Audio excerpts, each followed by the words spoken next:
Bonjour à tous, bonjour Grégory. Bonjour Stéphane, bonjour à tous. Alors nous nous retrouvons une dernière fois cette année pour notre édito du mois de décembre. Et oui, édito du mois de décembre, pas trop tôt pour faire un bilan, ni trop tard. Et aujourd'hui nous allons vous parler d'un sujet qui nous est très cher depuis quelques années avec Stéphane, c'est le private equity, une classe d'actifs sur laquelle nous avons de très très fortes convictions. D'ailleurs tu sais pourquoi on parle de private equity? Non. Tu vas me le dire. Exactement, je vais te le dire. Le private equity, en fait, c'est le contraire du public equity aux États-Unis, donc action cotée. Donc la définition du private equity, c'est quoi? C'est d'investir dans les sociétés non cotées. Exactement. Et cette classe d'actifs a vraiment des atouts considérables. D'une part, c'est une classe d'actifs qui est très rentable. En moyenne, ça rapporte combien aux investisseurs?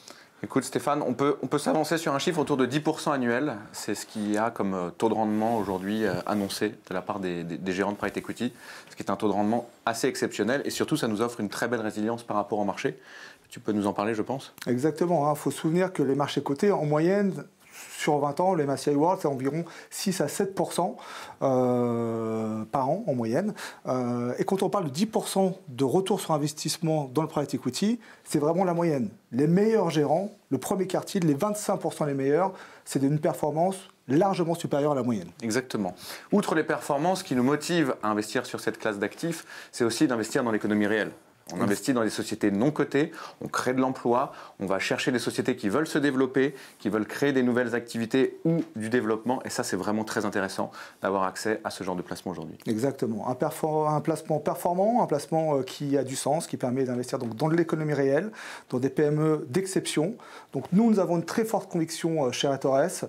On va interroger notre économiste. Exactement, Pierre Sabatier qui va venir un petit peu challenger cet avis-là pour savoir s'il faut avoir des points de vigilance, s'il y a aujourd'hui un problème de cherté sur le marché. Tous ces éléments vont être, j'espère, répondus par Pierre.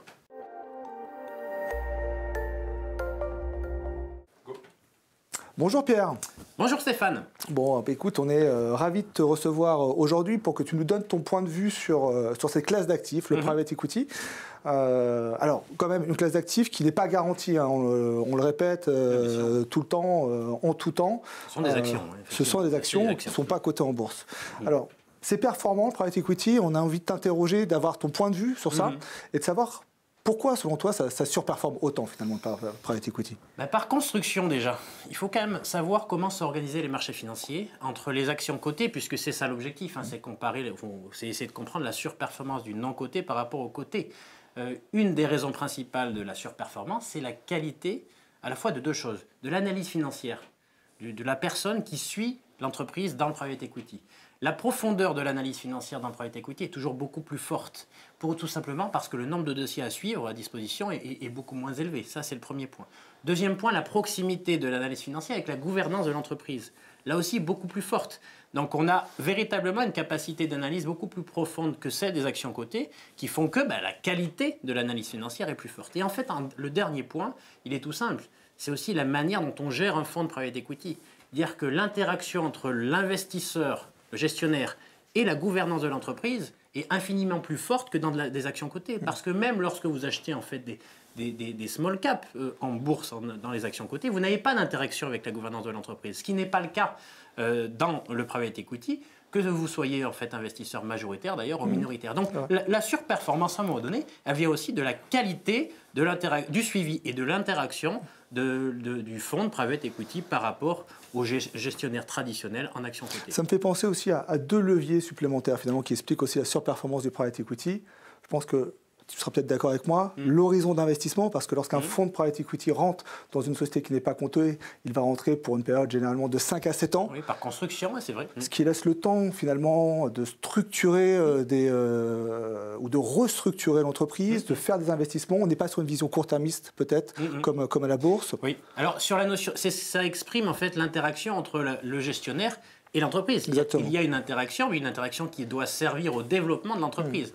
Donc une volonté du gestionnaire, il a tout intérêt à cela, à ce que l'entreprise soit de plus en plus efficace et se développe de plus en plus, donc fasse de l'innovation, trouve des nouveaux marchés, etc. Alors qu'effectivement, le gestionnaire de l'action, donc en action cotée, l'investisseur en action cotée, eh bien, en gros, son horizon de placement peut être Beaucoup plus court. Alors peut-être sur plusieurs années, mais il n'y aura quand même pas d'interaction avec la gouvernance, mais la plupart du temps, il est sur une période de temps beaucoup plus resserrée. Et autre chose, lorsqu'on discute avec Grégory et avec les fonds d'investissement, on se rend compte qu'il y a aussi des dispositifs incitatifs pour le management. On parle notamment des manpacks qui sont très motivants pour les équipes dirigeantes et qui les poussent bien évidemment à travailler beaucoup pour sortir des résultats très intéressants. Voilà, optimiser le développement. Donc effectivement, il y a tout un écosystème qui font que, au final, quand toutes les énergies vont dans le même sens, eh bien, la plupart du temps, ça rémunère plus, tout simplement parce que la qualité en fait, de l'investissement va être plus forte. Bien sûr.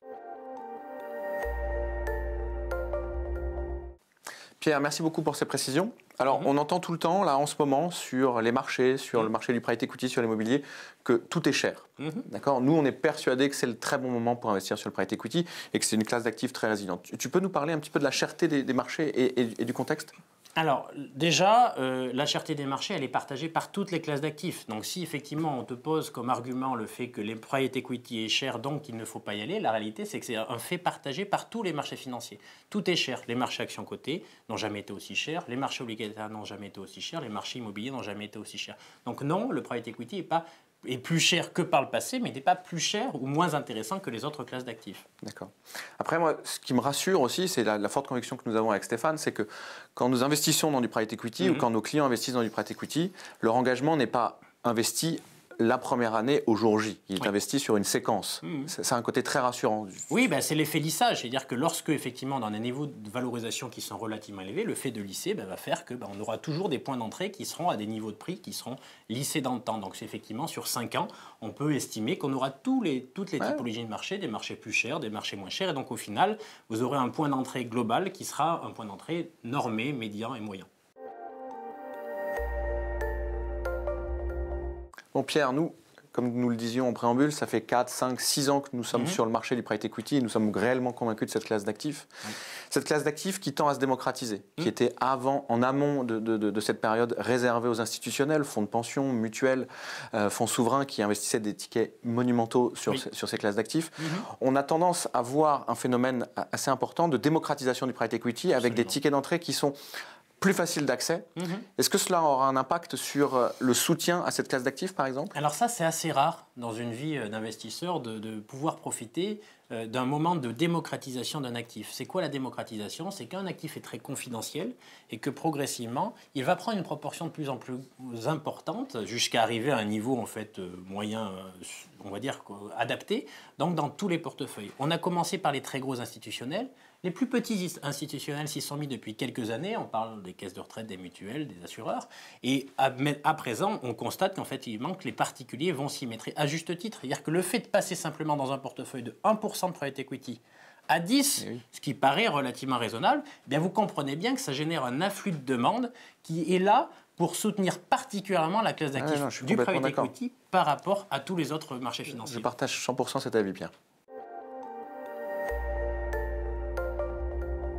Bon, Stéphane, comme je le disais à Pierre à l'instant, il y a une démocratisation, il y a un vrai élan sur la démocratisation de cette classe d'actifs qu'est le private equity. Qui dit démocratisation dit aussi une offre qui tend à devenir de plus en plus large.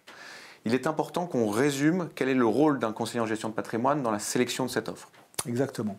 Alors, le premier rôle d'un conseiller en gestion de patrimoine, ça va être d'abord d'identifier les meilleurs gérants de private equity. Et ce n'est pas une chose facile parce que la performance en matière de private equity, ça ne veut absolument rien dire. Il va falloir regarder comment elle est constituée, cette performance, et sur quoi elle repose. La deuxième chose, une fois qu'on aura identifié ces gérants, c'est la capacité de pouvoir investir aux côtés de ces gérants.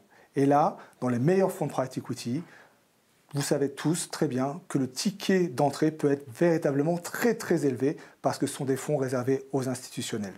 Et enfin, pour ne pas se tromper en matière de private equity, pour commencer à bien investir en matière de private equity, il faut construire un portefeuille très diversifié parce que même le meilleur des gérants peut se tromper, bien évidemment.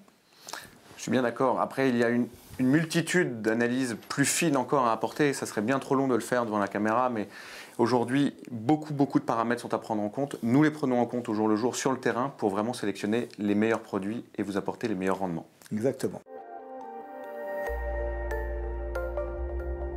Alors nous voici arrivés à la fin de cet édito. Nous allons vous quitter pour vous souhaiter d'excellentes fêtes de fin d'année. Et nous avons hâte de vous retrouver dès le début de l'année prochaine, en 2022, pour de nouvelles aventures Patrimoniales et financières.